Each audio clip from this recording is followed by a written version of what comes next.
మెదక్ జిల్లా విషయానికి వస్తే మెదక్ జిల్లాలోనూ వానలు దంచుకొడుతున్నాయి. భారీ వర్షాలతో బాగులు వంకలు పొంగిపొల్లుతున్నాయి. మంజీరా నదికి వరద పోటెత్తింది.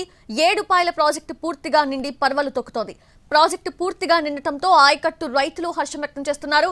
జిల్లా వ్యాప్తంగా మెదక్ మండలం పాతూరులో 20 సెంటీమీటర్ల అత్యధిక వర్షపాతం నమోదైంది.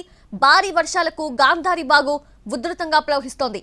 హవేలీ ఘన్పూర్ నుంచి వాడి గ్రామంతో పాటు పలు తండాలకు రాకపోకలు నిలిచిపోయాయి.